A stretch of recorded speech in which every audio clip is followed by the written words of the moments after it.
जय भीम, जय भारत, जय संविधान, जय मंडल, जय जोहार, जय जवान, जय किसान, जय विज्ञान, जय लोकतंत्र। अंत में लोकतंत्र पे हम लोग इसलिए बात कर रहे हैं क्योंकि मैंने जो आपको सबसे शुरू में कहा, लोकतंत्र ही इस देश में सबसे बड़ा मंदिर है, सत्ता ही सबसे बड़ी शक्ति है। अब उसके लिए कोई प्रार्थना करता है, कोई दुआ करता है, कोई अरदास करता है और कुछ लोग मेहनत करते हैं, पॉलिसी बनाते हैं दुआ प्रार्थना अरदास के साथ साथ, और पूरी मेहनत से वो अपने आंदोलन को कामयाब करने के लिए संघर्ष करते हैं। और जैसे आज यार आप और मैं डटे हुए हैं, जमीन पे बैठ के, कभी कुर्सी पे बैठ के, कभी मंच पे बैठ के, कभी बिना मंच के, कभी हाथ में माइक लेके अपनी और अपनी पार्टी की विचारधारा को घर घर तक पहुंचाने का काम करते हैं। आज मैं आपसे पॉलिसी पे बात करूंगा क्योंकि लोग जानना चाहते हैं कि आजाद समाज पार्टी अगर पावर में आएगी तो उनको क्या मिलेगा, उनके जीवन में क्या बदलाव होगा, उनके लिए क्या परिवर्तन होंगे। देखो, इस देश में केंद्र में भारतीय जनता पार्टी की सरकार और राज्यों में कई, अब 6 स्टेट के करीब कांग्रेस पार्टी की सरकार बनने जा रही है, छठी में, 5वीं और छठी में। बाकी जगह पे भारतीय जनता पार्टी ने अपने आप को स्थापित किया है। हम भारतीय जनता पार्टी के वैचारिक रूप से धुर विरोधी, लेकिन मेरा आपसे कहना है कि हमें दुश्मन को भी देखना चाहिए। हम मनुष्यता के शत्रु नहीं है, लेकिन हम विचारधारा पॉलिसी के आधार पे उनके विरोधी, और ये विरोध तब तक रहेगा जब तक हम उनकी पॉलिसी को हटा के अपनी पार्टी की पॉलिसी यानी कि अपने महापुरुषों की विचारधारा को स्थापित नहीं करें। उनकी विचारधारा क्या है कि देश में चंद लोगों के पास सारे साधन आ जाएं और बाकी सब लोग हैंड टू माउथ। इसके लिए वो हिंदू मुसलमान, सरकारी संस्थाओं का दुरुपयोग और तमाम तरह के जितने भी उन पर हथकंडे अपनाए जाते हैं वो अपनाते हैं। हम क्या कर रहे हैं, हमने पिछले 1 साल के अंदर 18 मंडलों में प्रबुद्धजन सम्मेलन किए।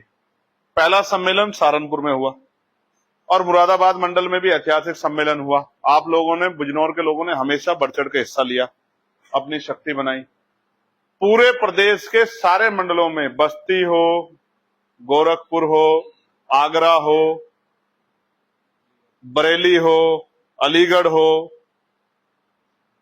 मेरठ हो, सारे ही मंडलों में, लखनऊ मंडल हो, मिर्जापुर मंडल हो, सब जगह पे प्रबुद्धजन सम्मेलन हम लोगों ने किए, अपनी बात को लोगों तक पहुंचाया। फिर उसके बाद आजाद समाज पार्टी पहली ऐसी पार्टी है, आप राजनीतिक इतिहास सुनो पढ़ो, जो मजबूत है, जो नई बनी है, कल की बनी है, कुछ जिन पे चंद लोग हैं वो क्या कह देते हैं, मैं उनके बारे में नहीं कहना चाहता, लेकिन आजाद समाज पार्टी इकलौती ऐसी पार्टी है जिसने मुस्लिम समस्या और संवाद के नाम से प्रदेश की राजधानी में कार्यक्रम कराया। और कार्यक्रम सिर्फ कार्यक्रम नहीं कराया, जो भी विषय मुस्लिम भाइयों के साथ उनके जीवन को परेशान करने वाले हैं उन पे चर्चा की, मंच ओपन किया, सबको अपनी बात रखने का मौका दिया, अपने राष्ट्रीय स्तरीय नेताओं को बुलाया, फिर उसके एक विस्तृत रिपोर्ट कार्ड बनाया और अब हम उसको अपने पार्टी के मैनिफेस्टो में शामिल करेंगे। ये हमने उसमें काम किया। फिर उसके बाद हमने 8 बड़ी रैलियां की। पहली रैली हमने मुजफ्फरनगर में की 26 नवंबर को, और वो रैली ऐतिहासिक थी। जितने लोग ग्राउंड में थे उससे ज्यादा लोग रैली ग्राउंड तक पहुंच नहीं पाए। मैं बिजनौर के लोगों का धन्यवाद करूंगा, वो तब पहुंचे जब रैली खत्म होने वाली थी। इसके लिए मैं उनका स्वागत करता हूं। प्यारे साथियों, इन ऐतिहासिक रैली में आखिरी रैली 29 तारीख को लखीमपुर खीरी हुई। लखीमपुर खीरी की रैली भी ऐतिहासिक।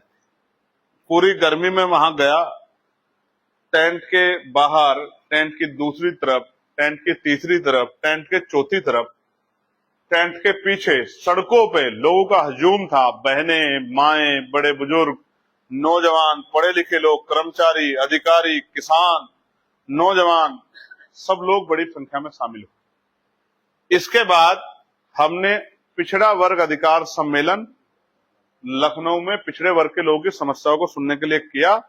हमारे नेताओं ने, राष्ट्रीय स्तर के नेताओं ने, प्रदेश स्तर के नेताओं ने अपनी बात रखी। फिर उसके बाद हमने उनकी समस्याओं का भी एक रिपोर्ट कार्ड बनाया और उसको भी हम लोग अपने मैनिफेस्टो में शामिल करेंगे।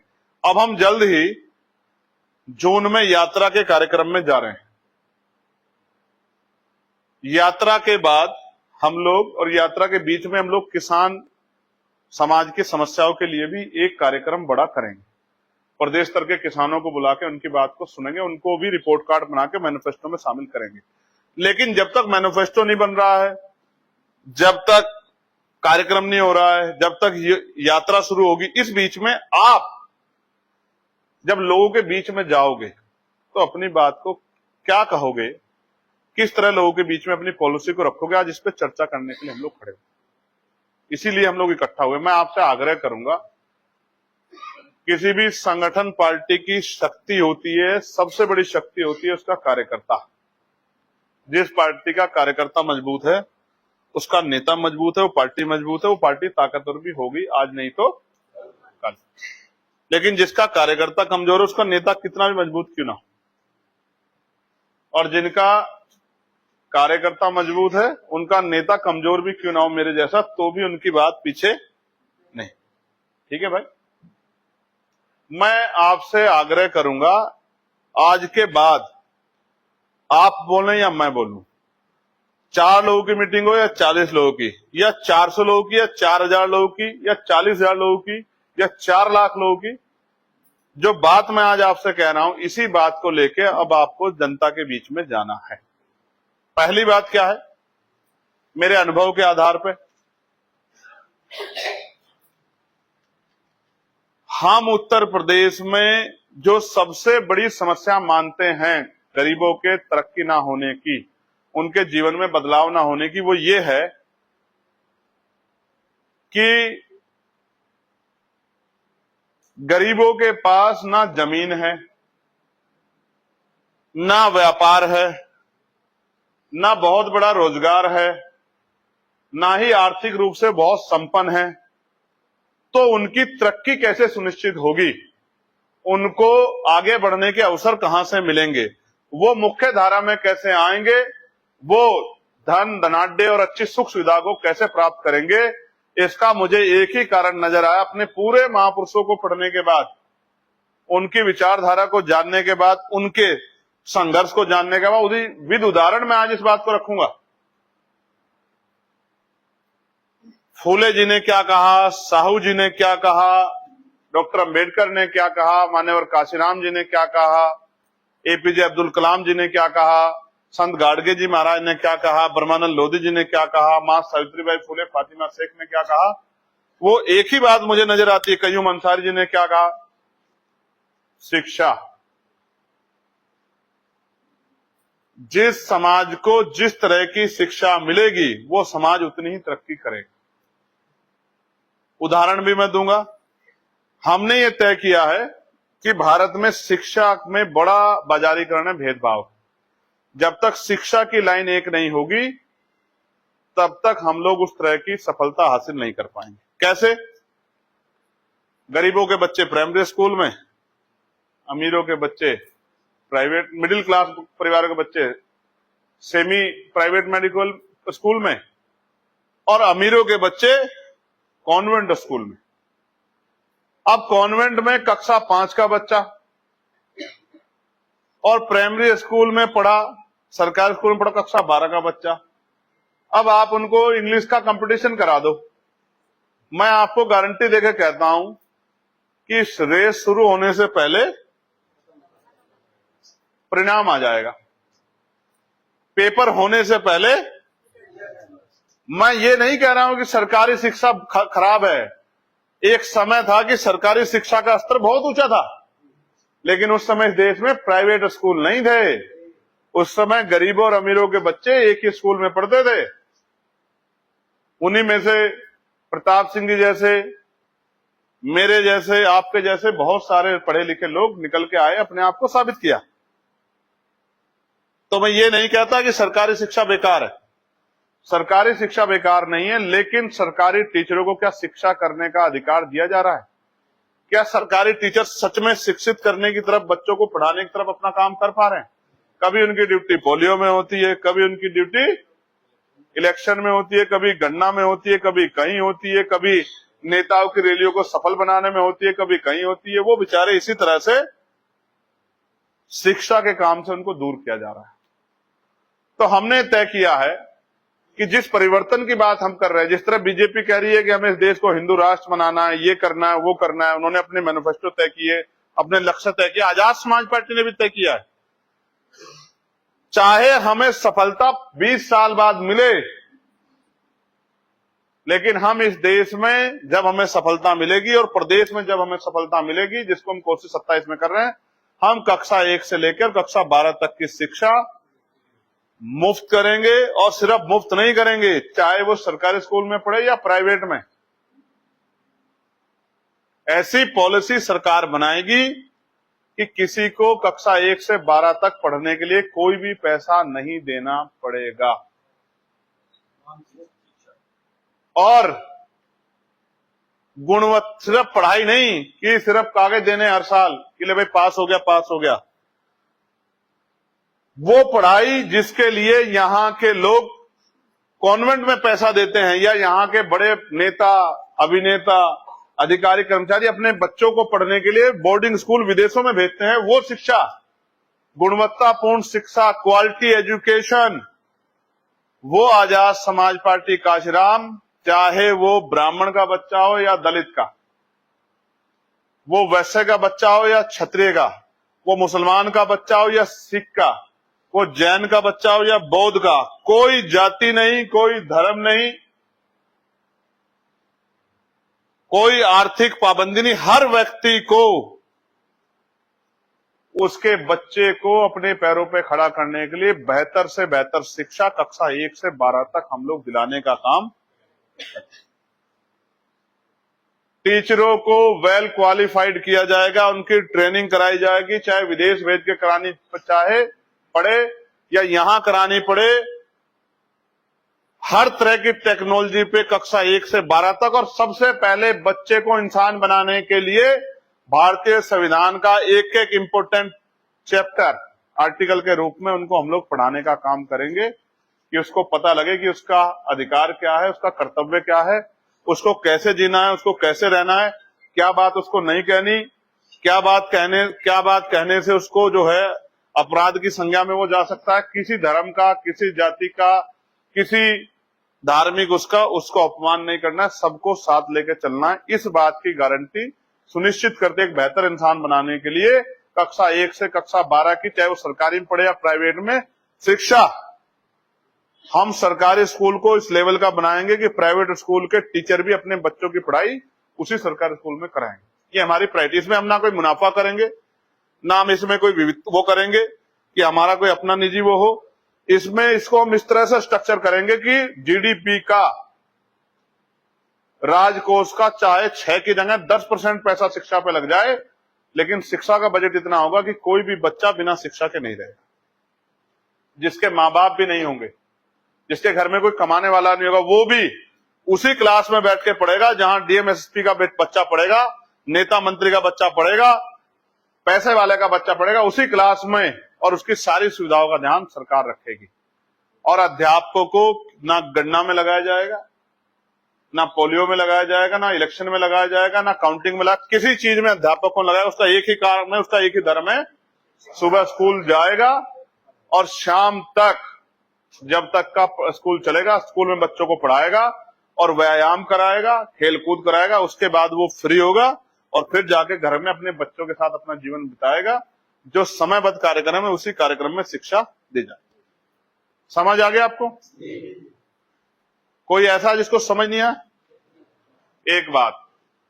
दूसरी बात, मैंने अपने जीवन में अपने सबसे प्रिय साथी मेरे पिता को खोया। किस वजह से?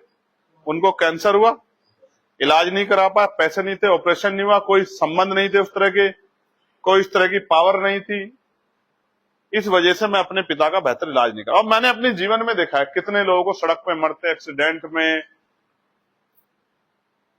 अस्पताल के बाहर बहनों को परसों पीड़ा होते, बीमारी होते, एम्स जैसे हॉस्पिटलों में 6 महीने का समय टेस्ट के लिए, टेस्टों की वजह से टेस्ट करवाने के लिए लोगों को बड़े बड़े लैबों में उनकी जेब कटते, दवाई डॉक्टर बाहर से लिख देता है, वहां कमीशन से दवाई आ जाती है। इस तरह की परेशानियों से पीड़ित होते मैंने अपनी आंखों से देखा है।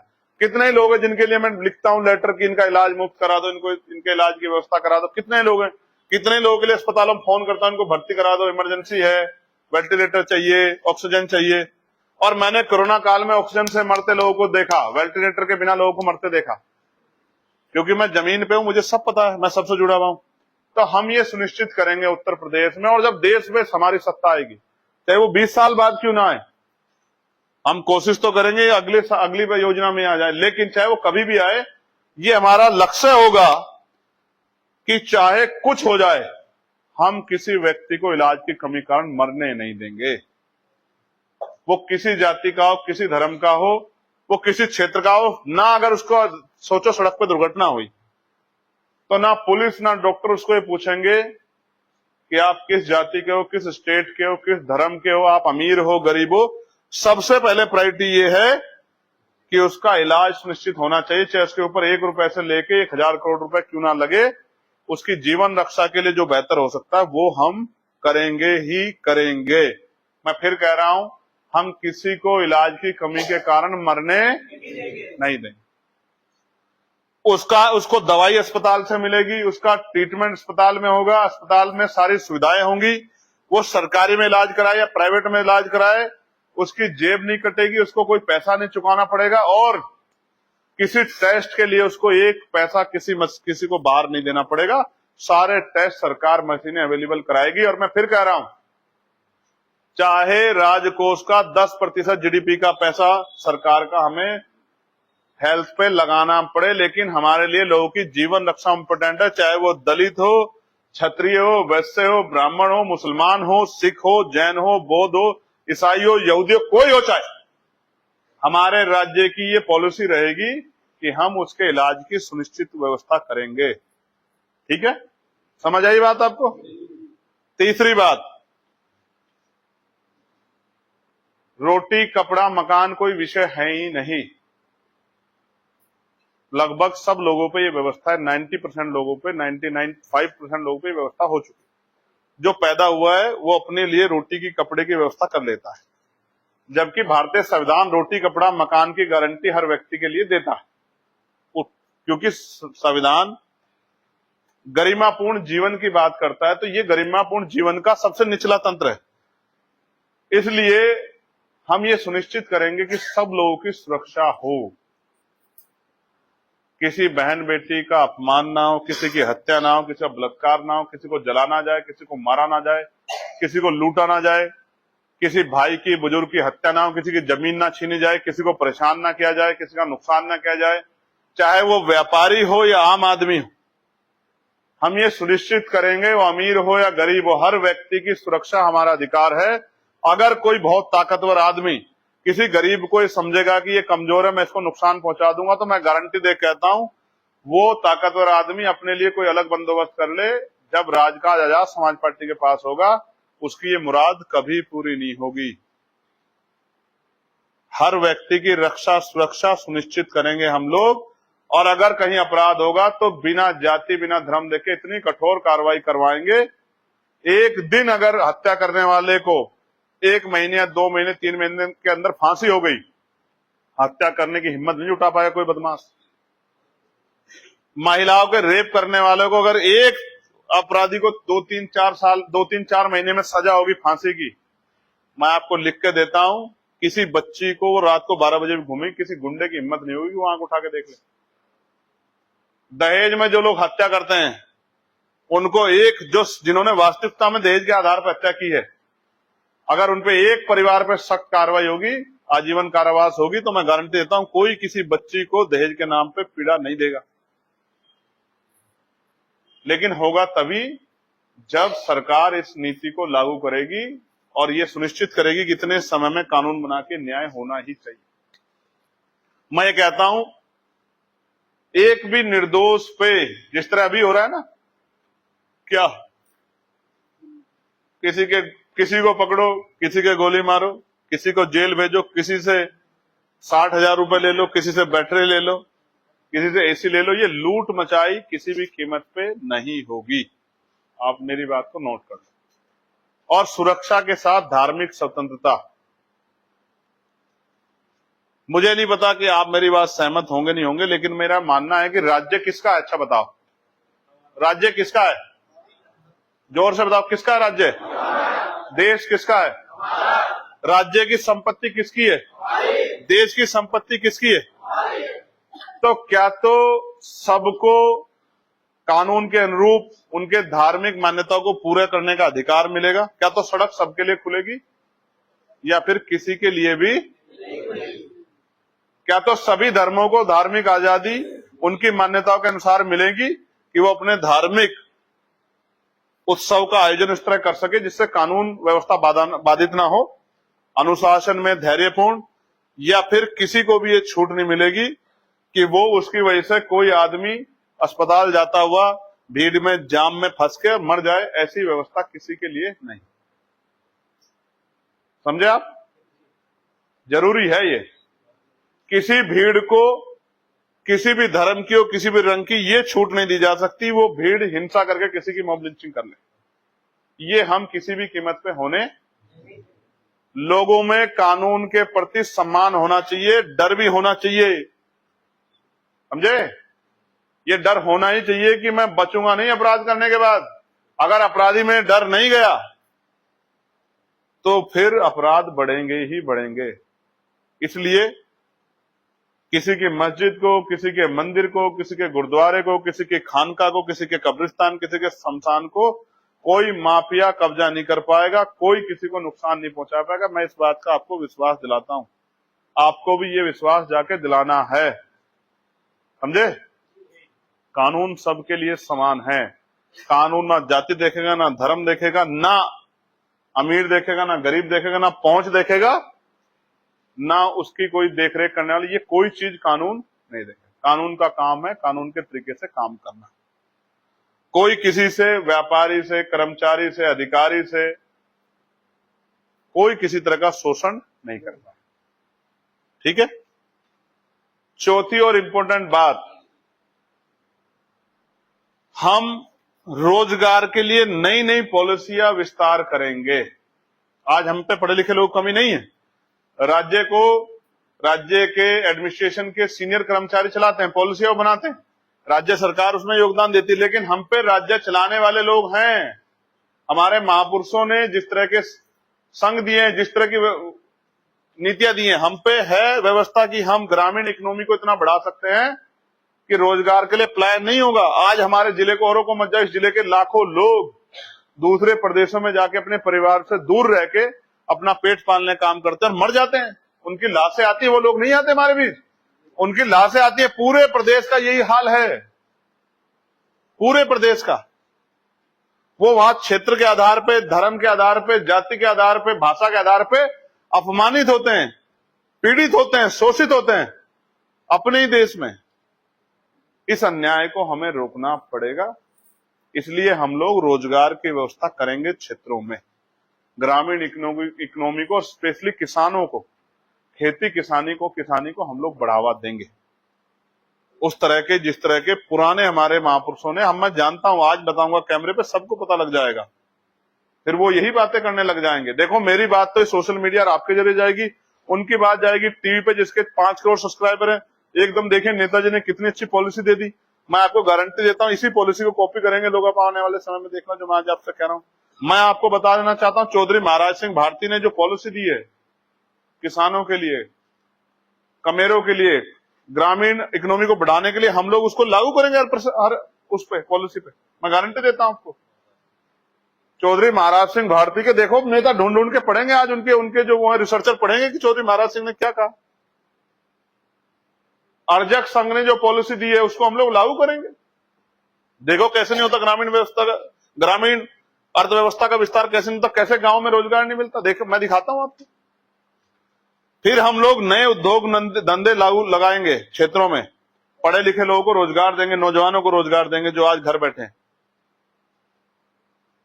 हम लोग महिलाओं को गांव में रोजगार देंगे, सरकार उद्योगों को ग्रामीण क्षेत्रों से जोड़ेगी, कच्चा माल वहां तैयार होगा, कंपनियों में जाएगा, वहां पक्का माल तैयार होगा, उसको मार्केट में लेके आ जाएगा, गवर्नमेंट उसको खरीदेगी, सरकारी इंस्टीट्यूशनों में उसी प्रोडक्ट को यूज करेगी।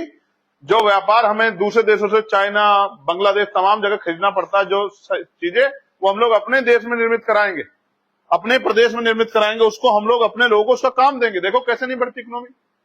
हम जितनी सरकारी नौकरियां हैं उनको हम लोग पक्की नौकरियों को सुरक्षित करेंगे और नई नौकरियों को भी सर्जित करेंगे और बैकलॉग भरने का काम करेंगे। योग्य व्यक्ति को संख्या के आधार पर जो आरक्षण व्यवस्था को लागू करके नौकरी देने का काम करेंगे। सिर्फ एजुकेशन में नहीं, हम लोग टेक्निकल एजुकेशन में भी ये व्यवस्था लागू करेंगे 12वीं के बाद, कि टेक्निकल एजुकेशन में भी हम गरीब परिवारों का हाथ पकड़ के उनको आगे बढ़ाने का काम करेंगे और 0 फीस पे एडमिशन कराने का काम करेंगे। इस बात को मैं भूल गया था बताते हुए, 0 फीस पे हम लोग जो हैं टेक्निकल एजुकेशन दिलाने का काम करेंगे और प्रैक्टिकल, थ्योरेटिकल के साथ प्रैक्टिकल जो है ट्रेनिंग करा के लोगों के हाथ में दस्तकारी पैदा करेंगे, लोगों के हाथ में शक्ति पैदा करेंगे। दुनिया में उनकी डिमांड बढ़ जाएगी। दुनिया में किसान का बच्चा फराटेदार अंग्रेजी बोलेगा, फराटेदार अंग्रेजी, कक्षा 5 का बच्चा, कक्षा 7 का बच्चा। इस तरह की व्यवस्था, इस तरह की शिक्षा नीति और रोजगार नीति हम लोग लागू करेंगे जिससे सब लोगों को रोजगार मिले।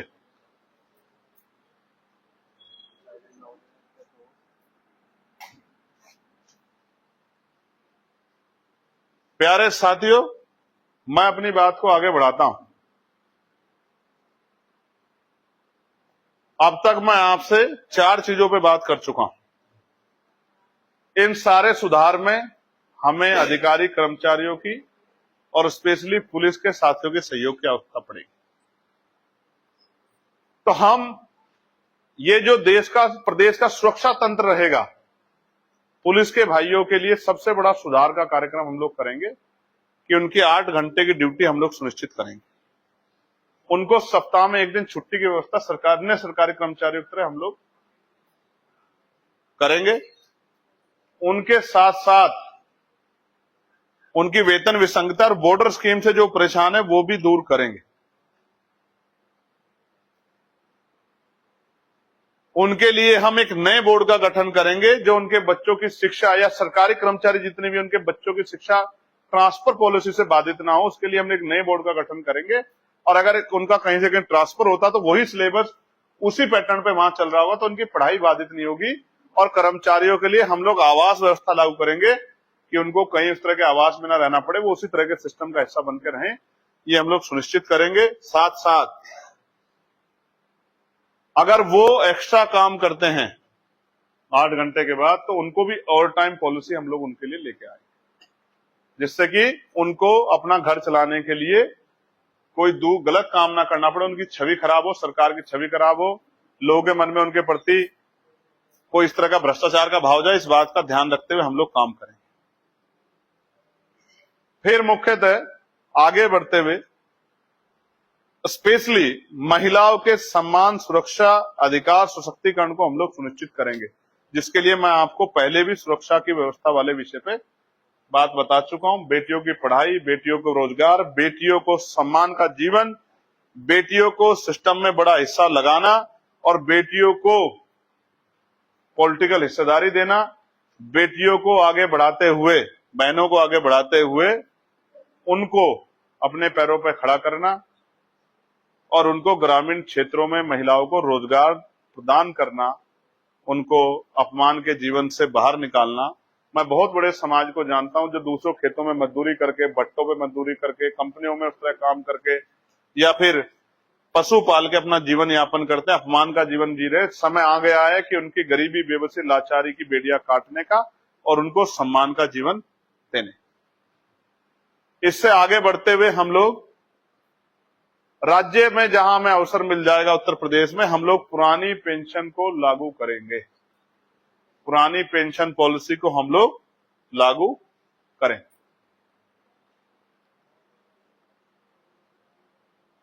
हम लोग पुरानी पेंशन के साथ साथ SC, ST, OBC के कर्मचारियों को प्रमोशन में रिजर्वेशन का लाभ देंगे।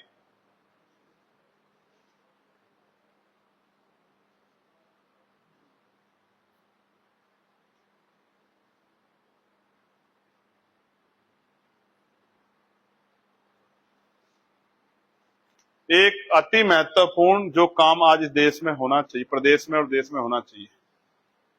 आपको याद है कि बिजली का जो ये प्रीपेड मीटर था, इसकी आवाज लोकसभा में किसने उठाई? और सिर्फ आवाज ही नहीं उठाई, जो सबसे बड़ा संशय था इस बीच में, वो संशय ये था कि प्रीपेड मीटर स्वैच्छिक है या ऑप्शनल है।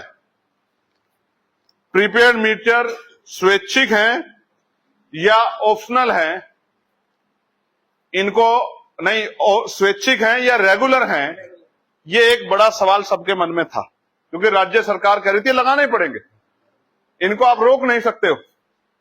और जब मैंने पार्लियामेंट में सवाल पूछा तो मैंने इस बात को दूसरी बार मंत्री जी से पूछा कि ये ऑप्शनल है या रेगुलरिटी है, तो मंत्री जी ने कहा कि ये स्वैच्छिक हैं, अपने मन से कोई लगवाना चाहे लगवा सकता है, जोर जबरदस्ती नहीं। अगर कहीं ऐसा होता है तो हम कार्रवाई करेंगे। मैं इसी की इंतजार कर रहा था। देखो, लोकतंत्र की शक्ति समझो, मैं अकेला सांसद, नगीना ने चुन के भेजा, लेकिन लड़ाई थी पूरे देश के लोगों की। और बताओ, पूरे देश के लोगों में भी और स्पेशली उत्तर प्रदेश के लोगों को रिलीफ मिला है नहीं मिला, आप बताओ। ये है लोकतंत्र की शक्ति। जो कहते थे कि एक अकेला क्या करेगा, उस एक अकेले ने पूरे प्रदेश के लोगों को, हालांकि अगर देश भर के लोग भी अपनी लड़ाई लड़ें तो उनके प्रदेशों में भी राहत मिल सकती है, लेकिन उत्तर प्रदेश के लोगों को इस राहत को दिलाने का काम आजाद समाज पार्टी काशीराम के कार्यकर्ता और नगीना के सांसद, आप सबके भाई, आपके बेटे ने कराने का काम किया। ये आपके वोट की शक्ति है। अपने लोकसभा क्षेत्र के ही लोगों का करोड़ों रुपए बचेगा, याद रखना। कनेक्शन चेक करा लो, कितने कनेक्शन होंगे जिले में? लाखों कनेक्शन होंगे। और अभी प्रीपेड मीटर के जरिए 5, 6, 7 हजार रुपए बिल आने लगा था। अब पोस्ट पेड के जरिए, और बिजली भी कट जाएगी, ये भी हो जाएगा, वो भी हो जाएगा। मैंने सवाल पूछा, अगर कोई मजदूर जिसको मजदूरी नहीं मिली, उसकी जेब में पैसे नहीं, तो क्या उसका परिवार अंधेरे में रहेगा? उसकी बेटी, उसका बेटा अंधेरे में रहेगा? क्या उनकी पढ़ाई, उनका भविष्य अंधेरे में रहेगा? जो सरकारी डिपार्टमेंट है, और छोड़ो इनकी गलत पॉलिसियां, देखो, जो सरकारी डिपार्टमेंट है, जो धार्मिक स्थल है, जिनको बिजली वो है मुफ्त है, मीटर तो वहां भी लग रहे हैं। अब वो जो उनका बजट सरकार देती है, सरकारी जितने भी जो है अपने जो है डिपार्टमेंट है, जितने भी उनके ऑफिस है, जितना भी स्ट्रक्चर है, उनका बजट आता है और वो एक बार आता है मार्च में। अब अगर उनका बिल जमा नहीं होगा, उनके उसमें वहां पैसा नहीं होगा, तो क्या वो सारे दफ्तरों की बिजली कट जाएगी? क्या जिलाधिकारी के दफ्तर की बिजली कट जाएगी? कमिश्नर के दफ्तर की बिजली कट जाएगी? SSP थाने की, क्या खुद बिजली घर अपनी बिजली काट देगा? आप समझो, लोगों की जेब कैसे लूटी जाए, लोगों से टैक्स कैसे वसूला जाए, पूरा एक ही काम है सरकार का।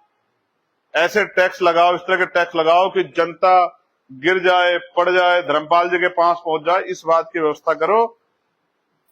जहां धर्मपाल जी पहुंच गए थे वहां पहुंच जाए, इस तरह की व्यवस्था करने का काम जो है सरकार ने किया है।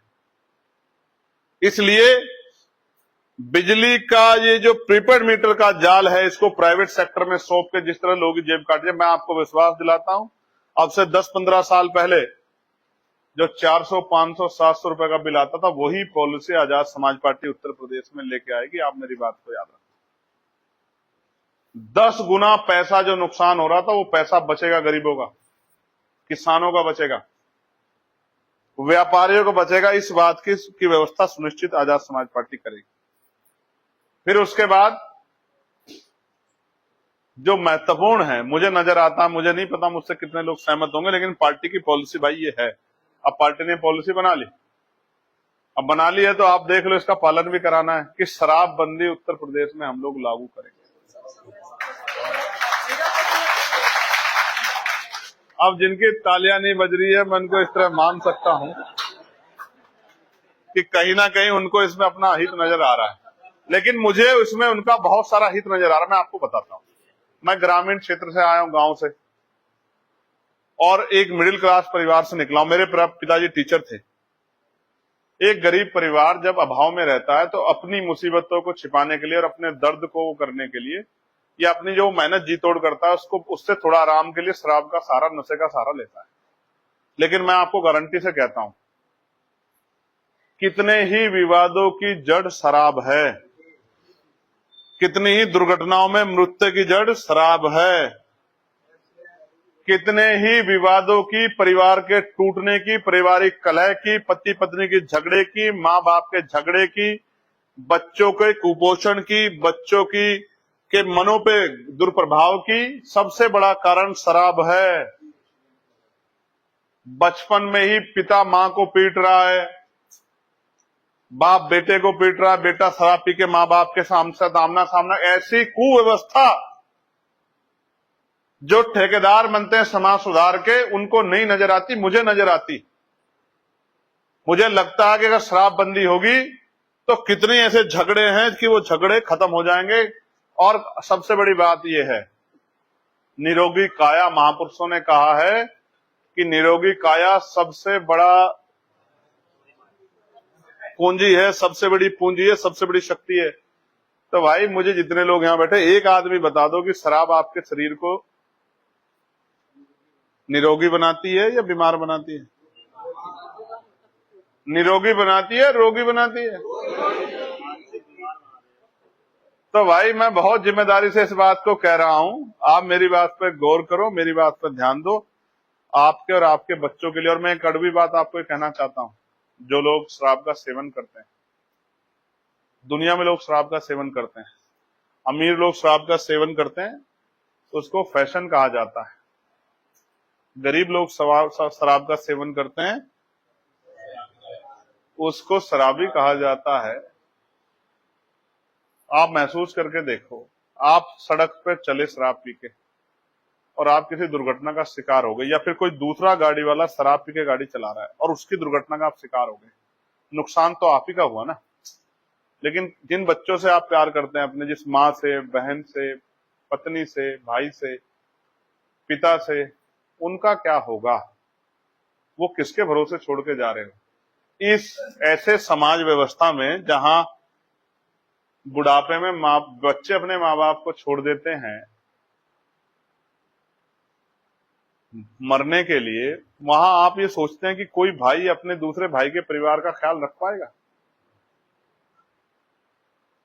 आप एक बार आकलन करके देखो, अगर उसके बाद आपको लगे कि 90% चीजें आप ही के नुकसान की हैं, तो फिर आप अपने मन पे काबू करना। शराबबंदी से बड़ा उपाय हो सकता था कि लोग छोड़ें, लेकिन ये भी एक कड़वी सच्चाई है कि जब ना होगा, ना रहेगा बांस, ना बजेगी, जब शराब होगी नहीं तो फिर पियोगे कहां से? तो टीके वीके, इस तरह के इलाज करा दूंगा मैं 1-2 साल तक, आप लोग फिर ठीक हो जाएंगे सब। दुनिया में कोई चीज ऐसी थोड़ी जिसको छोड़ा नहीं जा सकता, सब चीज छोड़ जाए। आप ये महसूस करके देखो, आप अपने पिता से प्रेम, कितने लोग अपने पिता से प्रेम करते हैं? कितने लोग हैं जो अपनी माँ से प्रेम करते हैं? कितने लोग हैं जो अपनी बहनों से प्रेम करते हैं? कितने ऐसे लोग हैं जो शादीशुदा अपने बच्चों से प्रेम करते हैं? लेकिन कभी कभी उनको भी छोड़ना पड़ता है ना। 2-3 दिन रो पीट के छोड़ देते हैं ना, छोड़ते नहीं छोड़ते हैं। मैं थोड़ा ही चाहता था मेरे पिता चले जाए, छोड़ा मैंने, जब वो चले गए। तो हिम्मत तो जुटानी पड़ेगी, छुट तो हर चीज चाहेंगे, कोई ऐसी चीज नहीं जो ना छूटे, ठीक है? तो हम लोग शराबबंदी लागू करेंगे, ये बात मैं आपको बता रहा हूं बहुत जिम्मेदारी से। आपको अच्छी लगे या ना लगे, मुझे ऐसा लगता है समाज सुधार में ये बड़ा कदम है। हम लोग अति पिछड़ी जातियों को, जो व्यवस्था से बहुत दूर रही, आज आवश्यकता है उनको आगे बढ़ाने के लिए। अति पिछड़ी जातियों को हम लोग उत्तर प्रदेश में अतिरिक्त 15% आरक्षण 27% से बढ़ाकर देंगे। मेरा ऐसा मानना है कि 27% तो मिलता है उनको संवैधानिक रूप से, लेकिन बहुत सारी जातियां ऐसी हैं जो पीछे छूट गई हैं, उनको मुख्य धारा में लाने के लिए पाल है, प्रजापति है, कश्यप है, निषाद है, विश्वकर्मा है, सैन है, जोगी है, ऐसी बहुत सारी जातियां हैं जिनका नेतृत्व नहीं, जिनका एक आईएएस आपको मुश्किल से मिलेगा, एक आईपीएस मुश्किल से मिलेगा, जिनका एक एसडीएम आपको मुश्किल से मिलेगा, एक सीओ आपका मुश्किल से मिलेगा। कहीं नाम सुन लेंगे तो ऐसा लगेगा कि ये कैसे हो गया भाई। मैं आपको आज विश्वास दिलाता हूं, आज प्रदेश को आवश्यकता है कि उन वर्गों का प्रतिनिधित्व भी सुनिश्चित हो, इसलिए उनको 15% अतिरिक्त आरक्षण हम लोग व्यवस्था कराएंगे। और सरकार तो कह रही थी कि हम वो कर रहे हैं सब कैटेगराइजेशन, लेकिन मैं आपको विश्वास दिलाता हूं सरकार करे ना करे, लेकिन अति दलित जातियों के लिए भी हम लोग 5% अतिरिक्त आरक्षण की व्यवस्था करेंगे। ये बात मैं आज आपको बता रहा हूं, जिनको मिल रहा है उनका कटेगा नहीं, और जिनको नहीं मिल रहा है उनको विशेष अवसर आजाद समाज पार्टी देगी। ये आजाद समाज पार्टी की सामाजिक न्याय की नीति में शामिल है। ठीक है, ये बात आप अच्छी तरह से जाने और इस बात को रखें, इसमें बिल्कुल ना घबराएं। ये वो चीजें मैं आपको बता रहा हूं जो आप समझो, जैसे भारतीय जनता पार्टी ने कहा कि राम मंदिर बनाएंगे, 377 हटाएंगे, 3 तलाक हटाएंगे, 35 हटाएंगे, ये करेंगे, ये हमारी पॉलिसी का वो हिस्सा है जिसको हम करेंगे ही करेंगे। जितनी शक्ति जब होगी उतनी शक्ति से करेंगे ही करेंगे। हम किसानों को उनकी हर फसल पे एमएसपी की गारंटी देंगे। मैंने कहा था कि रोजगार का एक विषय, चौधरी महाराज सिंह भारती जी का फॉर्मूला, हम हर कीमत पे किसानों के इस पीड़ा को हरेंगे, चाहे गन्ने का मूल्य हो या उनकी कोई भी ऐसी फसल हो। क्योंकि मैंने किसानों को बर्बाद होते देखा, गोभी लगाते हैं और 10 दिन के बाद वो गोभी जू तो कटती है, जितना आमदनी लगाते हैं उतने भी उनको पैसे नहीं मिलते हैं।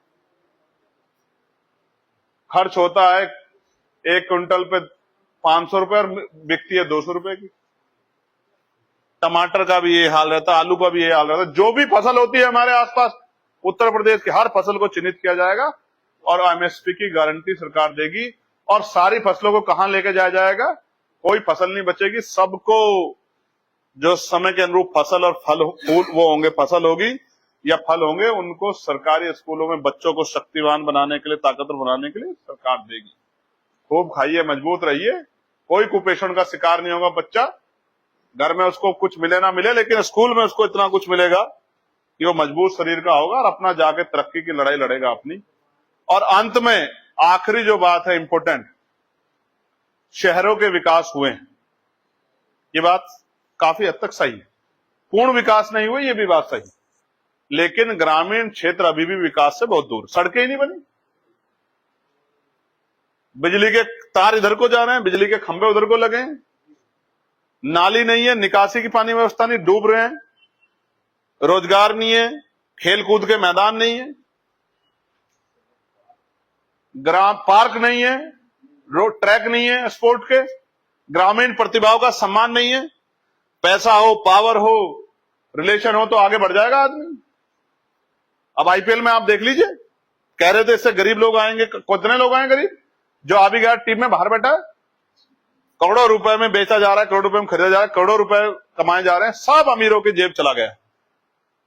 कितने ऐसे प्लेयर हैं जिनमें काबिलियत है, पीछे बिठा रखे हैं पिछली लाइन में। मैं आपको विश्वास दिलाता हूं, ग्रामीण प्रतिभाओं का सम्मान करेगी सरकार, ग्राम को, शहर को भी बसाएगी, शहर को मजबूत करेगी, लेकिन गांव कोई ऐसा नहीं बचेगा जिसका विकास सुनिश्चित ना हो। ग्रामीण क्षेत्रों में विकास की गति को तेज किया जाएगा, सड़कें शानदार होंगी, बिजली पानी की व्यवस्था होगी, निकासी होगी, नालियों की व्यवस्था होगी, तालाब बनेंगे, सौंदर्यीकरण होगा, स्कूल बनेंगे, ग्रामीण क्षेत्रों में छोटे हॉस्पिटल बनेंगे, जहां आवश्यकता होगी बड़े हॉस्पिटल बनेंगे, जहां एम्स की आवश्यकता होगी एम्स बनेगा, जहां मेडिकल कॉलेज की आवश्यकता है मेडिकल कॉलेज बनेगा।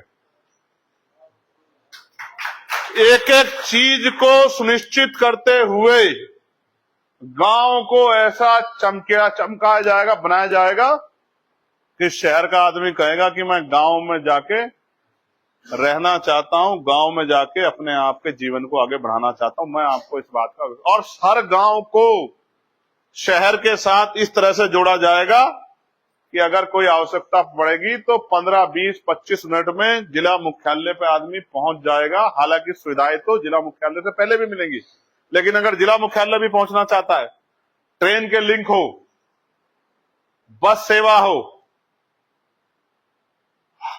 अब जो जोमेटो और ये सब चीजें आप देखते हो जो शहरों को मिलते हैं, मैं आपको विश्वास दिलाता हूं ग्रामीण क्षेत्रों तक डिलीवरियां होंगी, कोरियर पहुंचेंगे, ग्रामीण क्षेत्रों में भी ये चीजें जाएंगी। मैं दुनिया का अध्ययन करके आया हूं, मैं वहां गाड़ी में बैठ के घूमने नहीं गया था मेरे दोस्तों।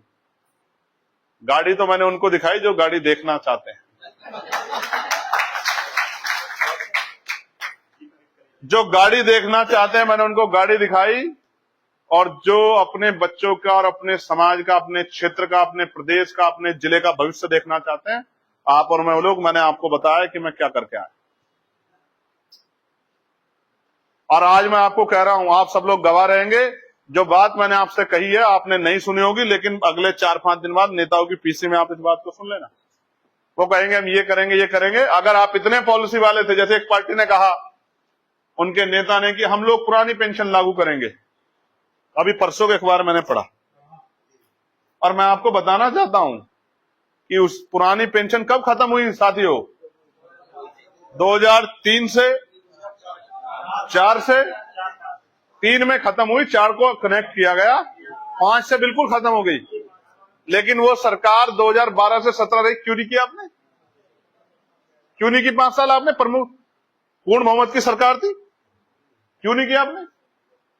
क्योंकि आज आपको उनका वोट चाहिए। जिन महापुरुषों के नाम पे बने जिले आपने बर्बाद कर दिए।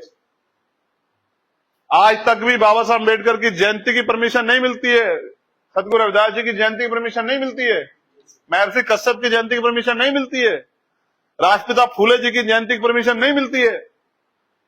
आज भी आपको मूर्ति लगानी हो अपने गुरु घर में तो आपको परमिशन लेनी पड़ेगी। अपने घर में लगानी हो, अपने गुरु घर में लगानी हो, अपने धार्मिक स्थल पे लगानी हो, अपने पार्क में लगानी हो, बिना परमिशन के नहीं हो। तो मैं आपको गारंटी देता हूं, सरकार की लड़ाई मूर्तियों की नहीं रहेगी, लेकिन किसी के भी धार्मिक उत्सव में कोई खलल नहीं पड़ेगा।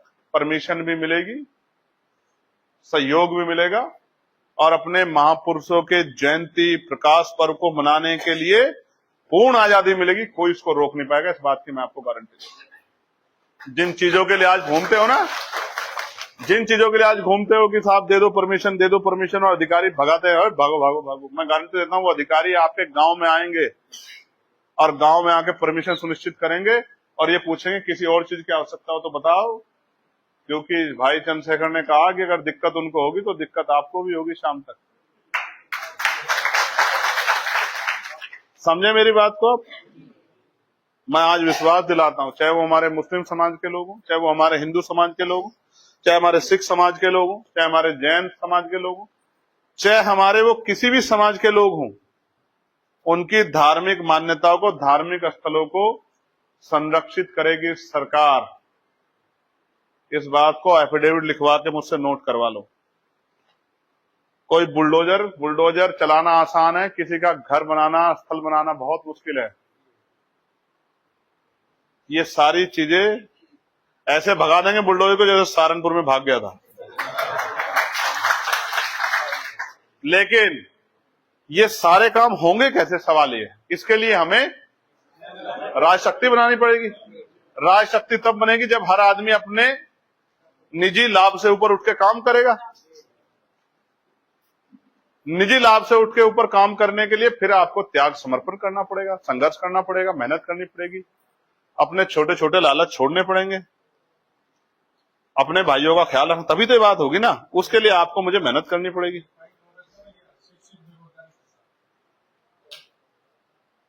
ये मैंने नोट कराया था, ओमपाल जी इसको कह रहे हैं कि मैं इसको दोहरा दूं।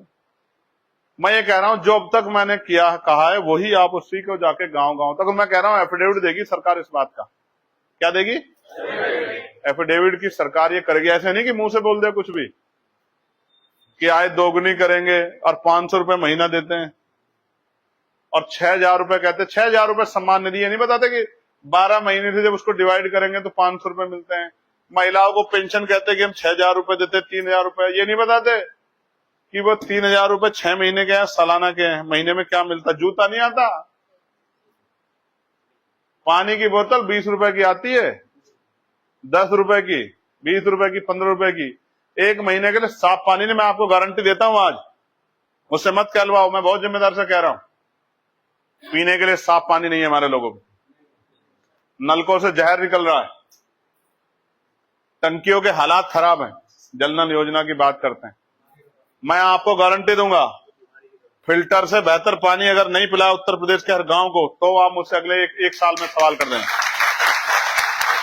उत्तर प्रदेश के हर गांव तक, आखिरी घर तक, वो चोटी पे होगा या वो नीचे होगा जमीन में, उस तक साफ पानी पहुंचाएगी सरकार, पॉलिसी बना के।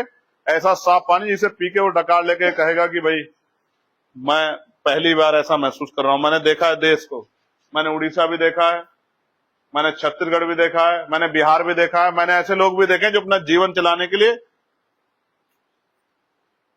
चूहे खाते हैं, मैंने ऐसे लोग भी देखे हैं जो अपना जीवन तालाब से, और दूर मत जाइए, हमारे यहाँ वन गुजर है बेट में ऊपर, वो पानी इकट्ठा करते हैं, उनके बच्चे उसको गिलासों से भरते हैं, उस पानी को जाकर पीते हैं। कि जानवर जो जिंदगी देके बैठे, हम लोग नहीं समझ पाए। हम राजनीति नहीं कर रहे, हम राजनीति का शिकार हो रहे हैं। पैसे वाले लोगों ने राजनीति पर अवैध कब्जा कर लिया है, उन्होंने राजनीति को अपनी जेब में रख लिया। नेताओं की चौकटों के आगे अधिकारी कर्मचारी मजबूर हो गए, अधिकारी अच्छा काम करना चाहे तो कर नहीं पा रहे, पूरे सिस्टम को हाईजैक कर लिया। गरीबों के हितैषी बनने वाले लोग, गरीबों के लिए एक पॉलिसी उनके पास नहीं। मैं पूछना चाहता हूं, ये पॉलिसी जो इनकी बात मैं आज कर रहा हूं, ये सरकारें 10 साल पहले क्यों नहीं लागू की, 20 साल पहले क्यों नहीं लागू की? आज देश बदल नहीं जाता क्या? भाजपा कहती थी हमें एक मौका दे दो, तीसरी योजना में बैठे। कांग्रेस ने इतने लंबे समय राज किया और कोई ऐसी सरकार नहीं है, कांग्रेस है, समाजवादी है, बीएसपी, जो सरकारों में ना रही। बताओ कितनी हालतें बदली है दलितों, पिछड़ों, मुसलमानों के। आप अपने दिल से पूछ के देखो, आप मेहनत करना छोड़ के बताओ सरकार के भरोसे क्या बदला आपके जीवन में। और मैं आपको गारंटी देता हूं, एक अवसर के बाद अवसर उत्तर प्रदेश में होगा और धड़कन पूरे देश के नेताओं की रुक जाएगी। मेरी बात को आप पर्चा भर देना जाके, लोग सिंबल को वोट दे देंगे। आप 90 सीट पे प्रचार करने मत जाना, आप बहुमत में आके खड़े होंगे। बात पॉलिसी की है, कुछ लोग चुनाव लड़ेंगे, कुछ लोग नहीं लड़ेंगे, लेकिन लाभ जनता को मिलना है तो आपको जनता के बीच जाना है। शिक्षित बेरोजगारों को जब तक रोजगार नहीं मिलेगा, पार्टी सरकार भत्ता देगी, ये अपने पैरों पर खड़े रहे, भत्ता देगी सरकार, ठीक है। ये बात की सुनिश्चितता हम लोग करते हैं। मैं आपसे आग्रह करूंगा, आप सब लोग पार्टी के प्रमुख चेहरे हैं, आप सब लोग जब यहां से लौटे तो कमर कसें। अगर आप इस जुर्म जाति अत्याचार की जिंदगी से, देखो, इससे तकलीफ महसूस करते हैं या पीड़ित, अगर आप व्यवस्था को बदलना चाहते हैं तो फिर किसी और मसीहा की इंतजार मत करो, किसी ईश्वर की इंतजार मत करो, किसी पीर पैगंबर की इंतजार मत करो। उसने ये ताकत आपको दी है, उसने शक्ति आपको दी है, उसने आपको पैदा कर दिया है, भेज दिया है। अब आपके अंदर क्षमता होनी चाहिए कि आप काम करो। मैं आपको बहुत जिम्मेदारी से कह रहा हूं, मेरी बात पे गौर करो। ये लड़ाई जीतनी है तो आपको मुझे संघर्ष करना ही पड़ेगा, हम पे इसके अलावा कोई रास्ता नहीं। और जब तक हम लोकतंत्र में भाईचारा बना के 50.1% पे नहीं पहुंचेंगे, हम लोग कामयाब नहीं। और जिस तरह वोट काटी गई हैं, जिस तरह के हालात है, ये हमारे सामने है। और जिस तरह बंगाल का चुनाव हुआ है, ये आपने मैंने सबने रिजल्ट में देख लिया है। क्या हम अपने यहां बंगाल का होने का इंतजार कर रहे हैं?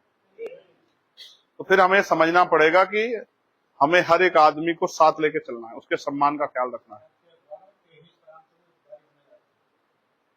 समझे आप? मैं आपसे बात इसलिए कह रहा हूं क्योंकि हमारी जो पार्टी का परिवार है, चेहरा है, नेतृत्व है, वो आप लोग। आप यहां अभी 90 की संख्या के करीब लोग हैं और इस जिले में गांव कितने हैं? 1123। एक महीने में मेरी बात जिले के हर गांव में होगी। 2068 गांव है, तो भी एक महीने के अंदर ही अगर आप करने की ठान लोगे तो ये बात अगर आप अपने लोगों के हालात ही बदलना चाहते तो मैं कुछ कर नहीं सकता। अगर आप बदलना चाहते हैं तो फिर हम लोग मेहनत करें, सब लोग मिलके, और अपनी बात को पहुंचाएं, लोगों के अंदर विश्वास पैदा करें। और देखो, नगीना से पूरा प्रदेश नहीं तैयार किया था, इसलिए मैं यहां से थोड़ा सा भागदौड़ करता रहता हूं, यात्रा कर रहा हूं, सब चीजें। मैं नगीना के लोगों को वचन दे कहता हूं, आप जब जाओगे मीटिंग में कहना, जिस दिन 2022 का चुनाव खत्म होगा, 27 का, नगीना मेरी प्रायोरिटी पर रहेगा। मैं नगीना से एक दिन बाहर जाने के लिए नहीं सोचूंगा। आप समझे? जो आज उन्होंने मुझे ताकत दी है, उससे मैं सड़क बनवा सकता हूं, बिजली का खंभा लगवा सकता हूं, बिजली दिलवा सकता हूं, उनकी पीड़ाओं के लिए अधिकार बात कर सकता हूं, लेकिन ये उनके लिए पर्याप्त नहीं है। जिस तरह की ताकत वो चाहते हैं, जिस तरह का सम्मान वो चाहते हैं, ये उनके लिए पर्याप्त नहीं है। अगर पर्याप्त हो तो बताओ। उतनी निधि विधायक के पास, उतनी सांसद के पास। वो एक विधानसभा में लोग उसे कह रहे हैं काम नहीं किया, आप पे तो 5 विधानसभा है। इसलिए मैंने इस बात को समझा, मैं आपसे भी वो करूंगा, किसी भी कार्यकर्ता की वजह से पार्टी के स्वाभिमान सम्मान पे कोई सवाल ना खड़ा हो, इस बात का ध्यान भी हमें। पार्टी की छवि पे कोई इस तरह का लेन देन, कोई इस तरह का, उस तरह की कोई चीज, किसी के जाति के धर्म के आधार पर अपमान, इस तरह की कोई चीज आप ना करें जिसका नुकसान भविष्य में पार्टी को उठाना पड़े। ठीक है? आपने मुझे सुना। देखो, अगर आप लोगों ने मेहनत की तो शक्ति बनेगी, शक्ति बनेगी तो सबके तरने में हम सब भी लोग तर जाएंगे। ठीक है? और अगर आपने मेहनत नहीं की तो शक्ति नहीं बनेगी। तो जो शक्ति नहीं बनेगी, वो आप ये महसूस करके देखो, एक एक सीट की आवश्यकता पड़ रही थी, नहीं पड़ रही थी उसको, और 2 बार राज्यपाल ने हटा दिया, भेजना नहीं भेजा वापस। एक एक सीट महत्वपूर्ण है, आप मेरी बात को याद रखना। आपकी एक एक वोट निर्धारण करेगी। एक वोट से आ रहा है बंगाल में एक सांसद, एक विधायक।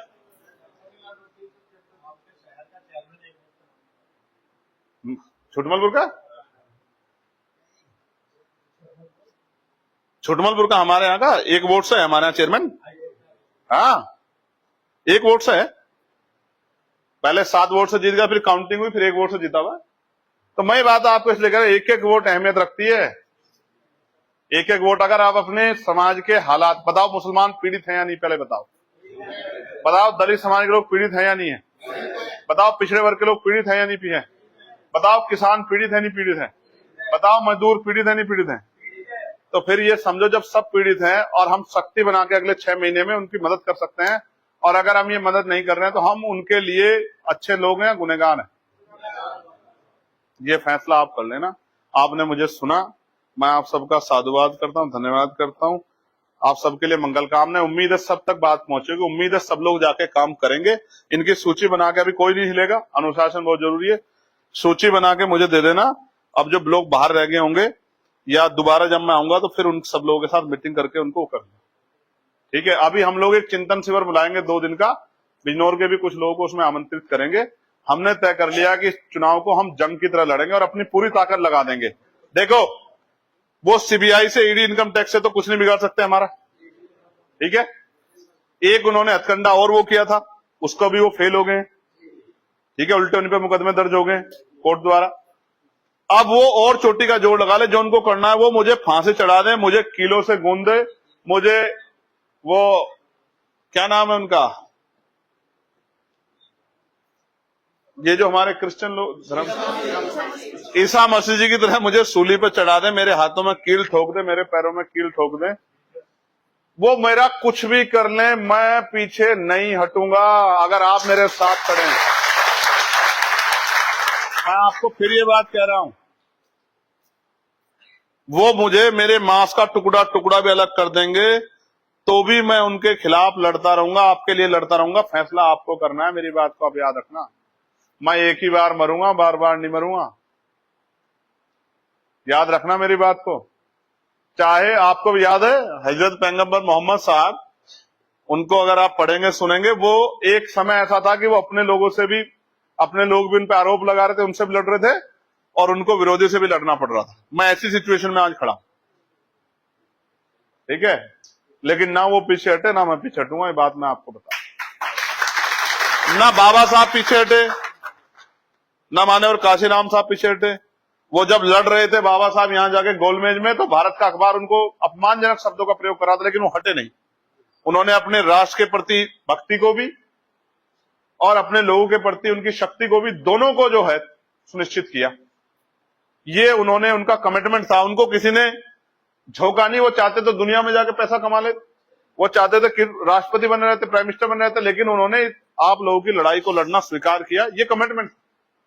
ऐसे मान्यवर काशीराम साहब ने अपना सब कुछ खत्म कर दिया। आज के नेताओं की तरह नहीं, अपने परिवार का ख्याल नहीं रखा, किसी नौकरी की परवाह नहीं की, एक गज जमीन नहीं ली, कुछ नहीं किया, सब कुछ खत्म कर दिया, सिर्फ समाज के लिए, बहुजन समाज को पैरों पे खड़ा करना। इसलिए मैं आपसे कह रहा हूं, आज मेरे अंदर जो हिम्मत है वो 1000 सूर्य जितनी है। कितनी? 1000 सूर्य के जितनी, इतनी हिम्मत है आज मेरे अंदर। मैं किसी भी तरह के अपमान, आरोप, त्याग, संघर्ष करने की हिम्मत रखता हूं। आज मैं 1 लाख लोगों के मुकाबले काम करने की हिम्मत रखता हूं। मुझे आज कोई तोड़ नहीं सकता, खरीद नहीं सकता, कमजोर नहीं कर सकता, गिरा नहीं सकता, सिवाय आपके। लेकिन ये हिम्मत कब तक बरकरार रखोगे, ये आपकी जिम्मेदारी। अगर कोई गाड़ी चलानी है, कोई भी गाड़ी जो आपके पास है, तो वो गाड़ी तेल नहीं लेके आएगी, वो गाड़ी मोबाइल नहीं लाएगी, वो गाड़ी खुद में हवा नहीं भरेगी। ये सारी व्यवस्था मालिकों को करनी पड़ेगी। लोकतंत्र में आप मालिक हो। राजमिस्त्री आपने घर देखे होंगे बनते हुए। राजमिस्त्री रेत नहीं लेके आता, बजरी नहीं लेके आता, ईंट सरिया नहीं लेके आता, सीमेंट नहीं लेके आता, ये सब मालिक लाके देता है। राजमिस्त्री फिर खड़ा होके, समझे नहीं समझे? ये सारी चीज की व्यवस्था समाज को करनी पड़ेगी, जिस चीज की जरूरत पड़ेगी। अब एक ऑफिस वहां बना रहे हैं शहर में, जिला कार्यालय, देखे आए हम लोग उसे जाके। मैं धन्यवाद करूंगा जिन्होंने हमें रहने के लिए घर दिए, मैं उनका एहसानमंद रहूंगा हमेशा। लेकिन एक ऑफिस हम लोग बिजनौर में बना रहे हैं इस वजह से कि जिले को वहां से काम किया जा सके। आज हम पे जिला कार्यालय नहीं है। बताओ कौन सी पार्टी है जिस पे जिला कार्यालय नहीं है? सब पे, हम पे नहीं है ना। लेकिन इसको हमारे लोगों ने सोचा कि यार हमारा जिला कार्यालय होना चाहिए। तो जैसे आपने सोचा कि भाई मेरे घर में ये कहां चीज की कमी है, तो फिर प्रयास क्या किया आपने? आप मुझसे इंप्रेस हैं, मुझसे प्यार करते हैं, लेकिन अगर मेरे साथ कंधे से कंधा मिला काम नहीं करे तो सब बेकार है ना। बेकार है नहीं है। आनंद तब आता जब आप मुझसे किसी दिन बुला कहते कि भाई ये जगह है, ये इसकी कीमत है, ये कीमत हमने इकट्ठी कर दी, ये लो, ये कार्यालय काम हम शुरू करा रहे हैं, आपको आके फीता काटना है, बस। मजा तब आता। क्यों भाई? मजा तब आता। देखो आपके सहयोग से मैंने ट्रेनिंग सेंटर बनाया है। ओमपाल जी वहां गए हैं क्या? मैं समय बुलाऊंगा, मैं आपको कैडर के लिए आमंत्रित करूंगा। काशिफ भाई वहां गए हैं, गए ना ट्रेनिंग सेंटर। ऐसा ट्रेनिंग सेंटर है, जिस दिन जाके खड़े होंगे तो आपको पता लग जाएगा। और मेरे नाम पे नहीं है, वो पार्टी के नाम पे है। आज मैं चला रहा हूं, पार्टी काम कर रहा हूं, कल कोई और करेगा, वो पार्टी का है, पार्टी पर रहेगा। आप मेरे त्याग को, समर्पण को नहीं जान सकते, समझे? मुकाबला कैडर का, मुकाबला कैडर से होगा। ऐसा ट्रेनिंग सेंटर बनाया है कि दुश्मन के पैर उखाड़ देगा। याद रखना मेरी बात। कई लोग जाके देख के आए होंगे। कितने लोग गए ट्रेनिंग सेंटर? जो गए वो जानते हैं, जो नहीं गए वो जाके देख सकते हैं। समय पे चले जाना जब वहां ट्रेनिंग कैंप लगेगा। एक और बात, मैं यहां आया, मैं कितनी गाड़ी लेके आता हूं? 2। काफिले में गाड़ी कितनी चलती है? किसकी है वो? आपकी। लेकिन विरोधी क्या कहता है? इतना बड़ा काफिला कहां से लेके चलता है भाई? समझे नहीं समझे? बात को समझो, गंभीरता की बात बता रहा हूं। वो तो सैकड़ों गाड़ी का काफिला लेके चलते हैं। चलो यहां तो मैं 2 भी लिया, अभी मैं लखनऊ जाता हूं तो मैं फ्लाइट से जाता हूं, तो मैं बिना गाड़ी के जाता हूं। तो काफिला तो वहां भी इतना ही बड़ा होता है। तो दुश्मन क्या कहता है, आपके विरोधी क्या कहते हैं? तो इतना बड़ा काफिला कहां लेगा? उनको तो फंडिंग हो रही है। जब यहां से जीते, जब लड़ रहे थे, क्या कहते थे? इनको 20,000 वोट मिलेगा। जब टक्कर की तरफ को बढ़ने लगे तो कहा इनकी वजह से हार जाएगी, बीजेपी जीत जाएगी। जब जीतने की तरफ बढ़ने लगे तो क्या कहा? कि ये जीत गए तो भाजपा में जाके मंत्री बन जाएंगे।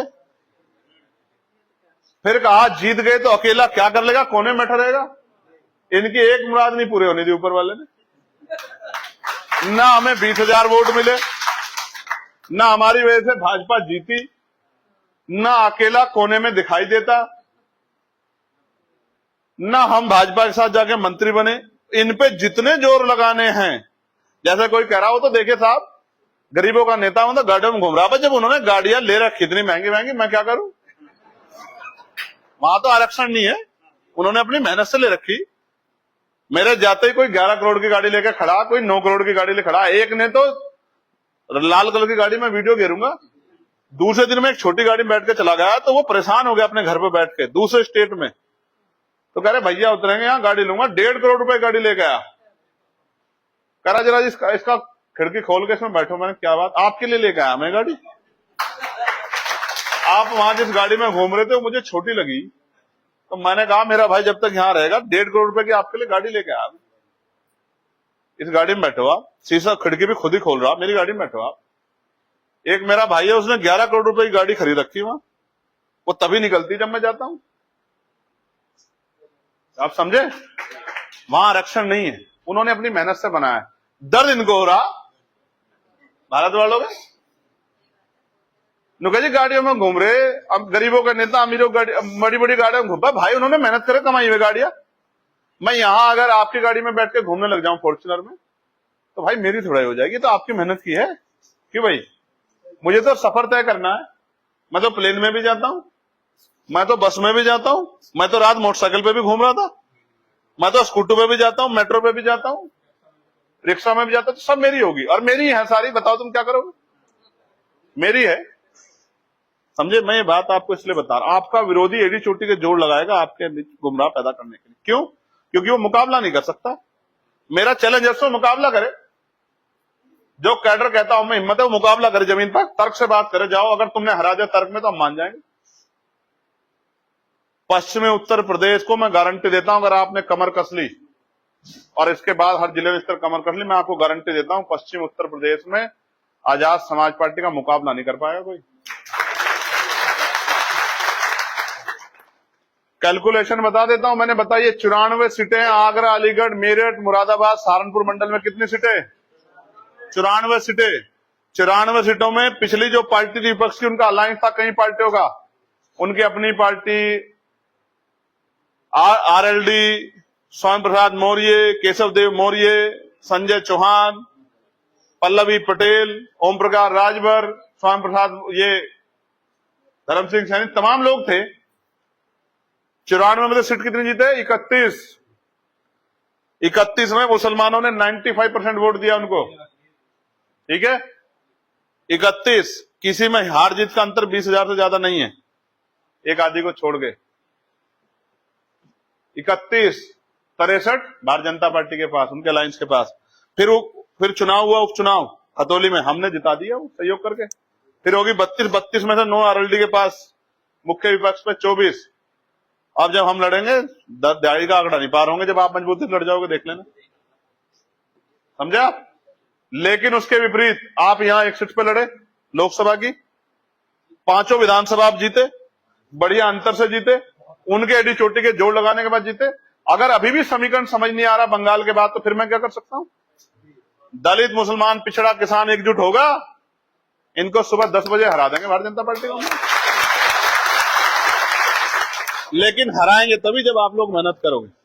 अगर 5 साल आपकी गलती की वजह से, आपकी मेहनत ना करने की वजह से अगर जुल्म हुआ, किसी बहन बेटी पे जुल्म हुआ, उनकी इज्जत लूटी, उनको मारा गया, उनको जलाया गया, उनके घर छीने गए, उन पे बुलडोजर चला, मस्जिदों पे, मदरसों पे, खानकाहों पे अगर उनको तोड़ा गया, निर्दोष लोगों का एनकाउंटर हुआ, अगर किसानों को प्रताड़ित किया गया, उनको खेत छीने गए, उनकी जमीन छीनी गई, उनको फसल के दाम नहीं मिले, मजदूरों को सताया गया, उसके जिम्मेदार आप लोग होंगे। और आप मेहनत नहीं करोगे, याद रखना। आपने मेहनत कर ली, अभी तो एक सांसद है आपका, फिर भी बताओ कौन से जिले की ऐसी लड़ाई जो नहीं लड़ी जाती, लड़ी जाती है, लड़ी जाती है। जिले में आपका सम्मान है नहीं है, बताओ पहले आप।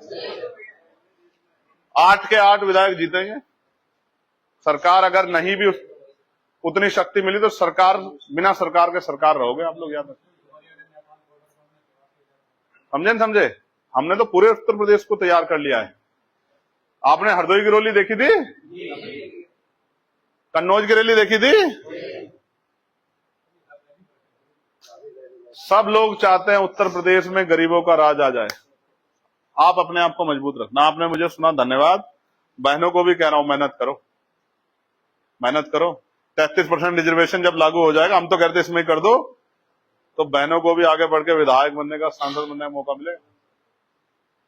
और बनेगा इसी आधार पे कि मेहनत कौन कितना कर रही है, कौन अपनी बात को समझा पाती है। ऐसे नहीं जो जाके अपनी बात ही ना कह पाए, फिर तो बेकार हो जाएगा।